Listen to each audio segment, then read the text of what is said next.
Bem, vamos mergulhar numa história antiga, uma daquelas reuniões de família que levaram décadas para acontecer.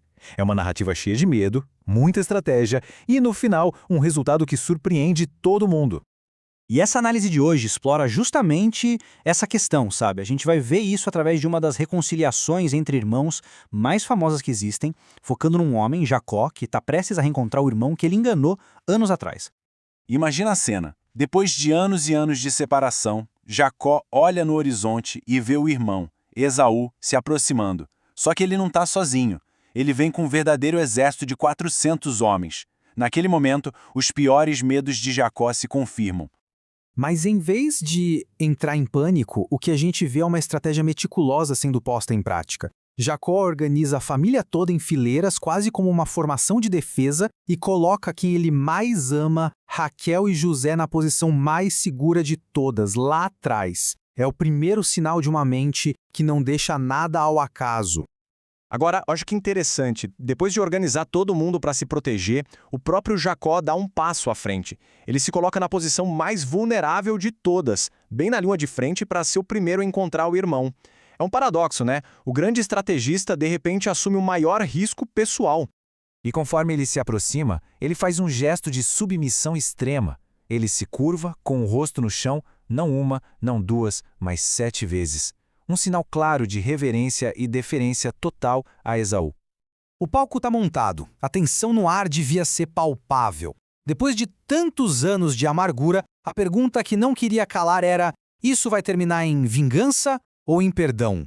Em violência ou em paz? E aí, numa virada de roteiro impressionante, Esaú não ataca. Pelo contrário, ele corre na direção de Jacó, ele o abraça, coloca os braços em volta do pescoço dele, o beija e ali os dois irmãos choram juntos, um momento de liberação emocional muito poderoso. Passada a emoção do reencontro, a conversa muda de rumo. Eles começam a falar sobre os presentes, os rebanhos enormes que Jacó tinha mandado na frente. E Jacó explica que o objetivo era um só: ganhar a boa vontade do irmão. A reação de Esaú, de novo, é surpreendente. Ele de cara recusa o presente. Ele mostra uma graça enorme, dizendo que já é rico e não precisa de nada do irmão. É um gesto de generosidade que talvez nem Jacó estivesse esperando.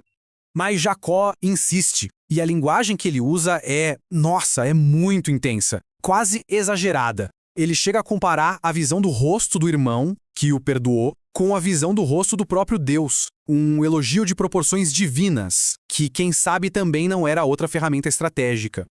E aqui a gente chega num ponto fundamental. Jacó simplesmente não aceita um não como resposta. Ele insiste, insiste, insiste, até que Esaú finalmente cede e aceita o presente. Para Jacó, aquilo parecia ser mais do que um presente. Era como se fosse o selo final da paz, uma garantia de que não havia mais dívidas entre eles. Com a reconciliação aparentemente selada, Esaú faz um convite bem fraterno. Ele sugere que eles viajem juntos e se oferece para ir na frente, guiando o caminho até a casa dele em Edom. Jacó, muito educadamente, recusa. E ele dá uma desculpa que, convenhamos, é muito prática. As crianças são pequenas, os animais têm filhotes, eles não aguentariam o ritmo. Precisariam viajar bem devagar para sobreviver. Parece uma razão perfeitamente lógica, certo? Pois é, mas é aqui que a gente vê a ambiguidade da situação. Jacó promete que vai seguir Esaú até Edom, devagarinho. Mas assim que eles se separam, ele viaja na direção completamente oposta para um lugar chamado Sucote. A estratégia nunca parou de funcionar. E veja só como isso se desenrola. Jacó não está só de passagem. Ele está estabelecendo uma vida nova, permanente. Ele compra terras, constrói um altar. Fica claro que ele nunca teve a intenção de ir para Edom. O objetivo era conseguir a paz, não necessariamente a proximidade.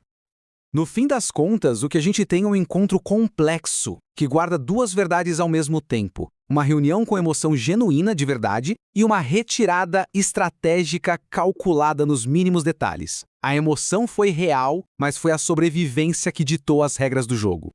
E isso nos deixa com aquela pergunta final, que fica ecoando. Essa história foi sobre perdão e reconciliação de verdade? Ou foi simplesmente uma aula de mestre sobre como sobreviver? Ou quem sabe a grande lição seja que, às vezes, uma coisa não consegue existir sem a outra.